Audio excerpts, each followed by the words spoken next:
नमस्कार मंडळी, मी आहे श्रद्धा. स्वागत आहे तुमचं माझ्या मोठ्या व्हिडिओमध्ये.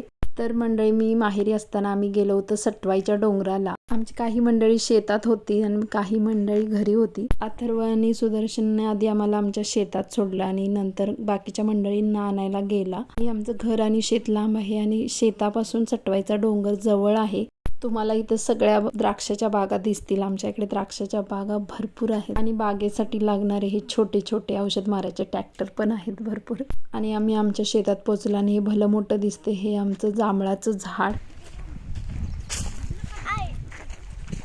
अगो बाय, भुई भरवान झालं की आणि जांभळं भरपूर आहेत कॅन काय म्हणते. जांभळाच्या झाडाला यावर्षी भरपूर सारी जांभळे लागली होती आणि झाडाखाली पडलेला जांभळाचा सडा बघून भारी वाटत होतं. भरपूर गोड ताजी अशी रसाळ जांभळं खाल्ली. आमचा बालू जांभळावर चढायला लागलाय. Bye bye. खास माझ्यासाठी जांभळं तोडायला लागलाय.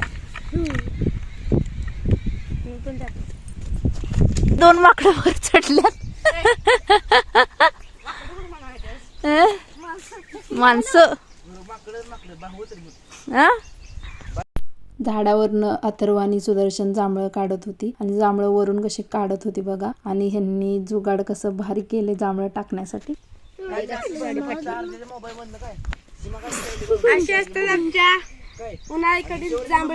आणि एवढी सगळी माझ्या भावंडांनी जांभळं काढलेली. आणि इथं काकी आणि काका आणि आधी शेतामध्ये काम करत होते आमच्या बागेत.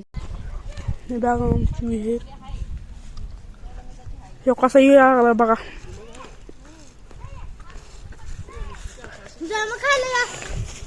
त्यानंतर झाडाखाली बसून मन सोक्त जांभळं खाल्ली आणि सुदर्शननं मस्त असं जांभळाच्या पानाचं द्रोण बनवलेलं खूप छान असं. आणि त्यात ते जांभळं ठेवल्यानंतर इतकं भारी दिसत होतं. भरपूर सारी जांभळं खाल्ली, मस्त असे फोटोज काढले. त्यानंतर आम्ही निघालो सटवाईच्या डोंगराकडे जायला. त्यानंतर आम्ही सटवाईच्या डोंगराकडे निघालो आणि सटवाईच्या ओढ्यात गाड्या लावल्या आमच्या सगळ्या.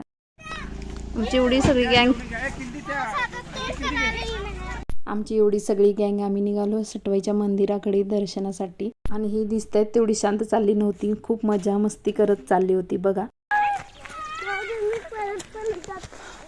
मागचे दिसतात का?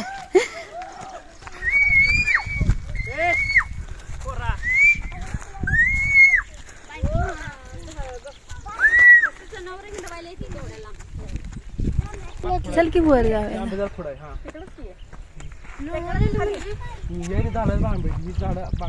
सटवाईच्या मंदिराच्या आवारात पोहोचलो. मस्त असा सुंदर असा निसर्गाचा आनंद घेत होतो. पाहत चाललो होतो कुठून आमचं घर दिसते किंवा कुठून आमचा शिकोबाचा डोंगर दिसतोय.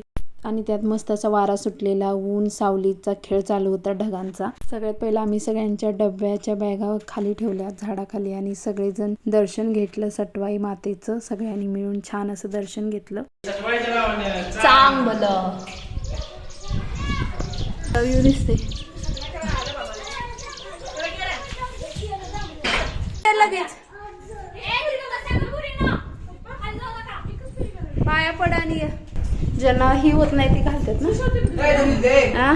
सटवाईच्या मंदिराच्या परिसरात आमची सहल यायची. आधी राजा जन्मल्यानंतर राजाची सटवाई करायची असते, म्हणजे मंदिरात येऊन सटवाई आईची ओटी भरून घ्यायची असते. मग आम्ही तेव्हा आलेलो, त्यानंतर आत्ता आलोय. आणि दरवर्षी आम्ही करवंद तोडा येतो, पण सटवाईच्या मंदिराच्या इथे येत नाही, खालीच करवंद तोडून जातो. पण यावेळीचं नियोजन आम्ही सगळ्यांनी मिळून भारी केलं. म्हणजे अशी डब्बा पार्टी करायची, छान अशी करवंद तोडायची, मस्त असं मज्जा मस्ती करायची. आणि ते आमचं नियोजन एकदम सक्सेसफुल झालं. सगळ्यांनी मिळून छान असं आम्ही सटवाईच्या मंदिराच्या आवारात मस्त अशी डब्बा पार्टी केली. आम्ही कशी डब्बा पार्टी केली तर चला बघूया. मस्त अशी डब्बा पार्टी एकदम भारी वाटते ना. मस्त असं गोल राऊंड करून आम्ही सगळेजण जेवायला बसलेलो. एकदम मज्जा येत होती, एकदम भारी असं वाटत होतं जेवण करायला सटवाईच्या मंदिराच्या आवारात. काय काय काय काय तुला घे की गवारी, गवारी घे. मी गवारी चपाती आणलेली. अवंती काकीने मस्त असं हुलग्याचे आमटी, भात, चपाती, भाकरी, कांदा, लोणचं, तेल चटणी असं मस्त असं बेत आणलेला. आणि सीमा काकीने कारळ्याची चटणी, गवारीची भाजी, जवसाची चटणी, फुटाणे असे आणलेले. अवंती काकीने मस्त असा चिवडा आणलेला पोह्याचा. मस्त अशी मक्याची कणसं पण होती शिजलेली, एकदम भारी असं होतं. आता तुम्हीच बघा किती छान असा आमचा मेन्यू आहे. आमटी, भात, खूप सुंदर असा आमचा बेत झाला होता. त्यात लोणचं, काकीने चिवडा आणलेला, भारी दिसते ना चपातीवर, मस्त लोणचं, तेल चटणी, भाकरी, साईडला कांदा. कसं वाटत असेल, एकदम भारी असं आमचं जेवण झालं होतं, एक नंबरच. तुमच्या पण तोंडाला पाणी सुटलं ना, असं नियोजन करावं लागतं उन्हाळ्याच्या सुट्टीत. आमचं जेवण होतंय तेवढं या मुलांचं सगळ्यांचं जेवण झालं होतं, अजून आम्ही जेवणच करत होतो. आणि इकडे यांचं लगोरी बनवायचं चाललं होतं. सटवाईच्या आवारात लगोरी करतात. सटवाईच्या मंदिराच्या इथे दगडांची लगोरी उभा केली जाते. कुणाची विश काय असेल, इच्छा असेल तरी मागितली जाते या लगोरी उभा करून. आणि आम्ही इथं मस्त असं जेवण करत होतो, मस्त असं मी मक्याचं कणीस खात होते आणि आमचे काका निवांत बसले होते आणि मस्त यांची सगळ्यांची खाली मज्जा मस्ती चालू होती. छान असं खेळण्यात दंग झाली होती मुलं. छान असं जेवण झाल्यावर मस्त अशी खेळत होते. सगळ्यांनी मस्त अशा लगोरी केल्या होत्या आणि आधीनी तर बघा किती मोठी लगोरी उभा केली आहे, दगडावर दगडे रचून. एवढी भली मोठी लगोरी त्याने एकट्याने उभा केली आहे. आपलं आयुष्य खूप सुंदर आहे, पण ते सुंदर जगता आलं पाहिजे. छोट्या छोट्या गोष्टीतून आनंद घेता आला पाहिजे. छान असं सुंदर आयुष्य जगण्यासाठी निसर्गाचा आनंद घेता आला पाहिजे आपल्याला. आमच्या छान अशा निसर्गात राहतो, त्या निसर्गाचा आपल्याला आनंद घेता आला पाहिजे. खूप साऱ्या गोष्टी आहेत सुंदर अशा, आपण त्या पाहून घेतल्या पाहिजेत. खूप अशा कल्पना रचना आहेत, त्या आपण अनुभवल्या पाहिजेत. छोट्या छोट्या गोष्टीचा आनंद घ्या, सुंदर असं आयुष्य जगा. छान असं मुलांनी लगोरी बनवून झाल्यावर मुलांची आम्ही सगळेजण निघालो करवंदाच्या जाळ्याच्या दिशेने करवंद तोडायला. सटवाईच्या डोंगरावर भरपूर ठिकठिकाणी जाळ्या आहेत. आमची स्पर्धा लागलेली एकमेकांची, कोण करवंद जास्त तोडतंय.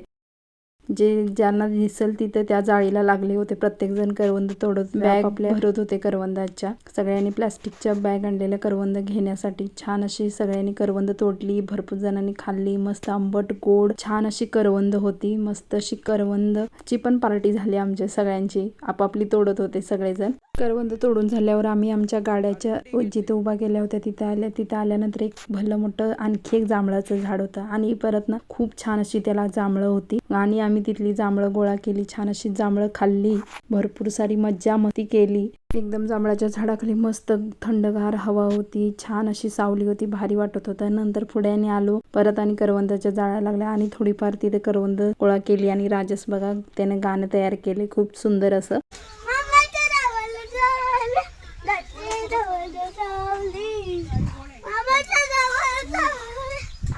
मस्त अशी आमची सटवाईची ट्रिप झाली. छानशी डब्बा पार्टी, करवंद पार्टी आमची झाली. त्यानंतर आम्ही सगळेजण घरी आल्यानंतर उन्हातून आल्यामुळे सगळेजण घामाघूम झालते. थंड हवेची गरज होती म्हणून परत हौदामध्ये पोहायला गेलो. व्हिडिओ आवडल्यास लाईक, शेअर, सबस्क्राईब करा. चला भेटू नेक्स्ट व्हिडिओत. तोपर्यंत माझ्या चॅनलला फॉलो करा. बाय.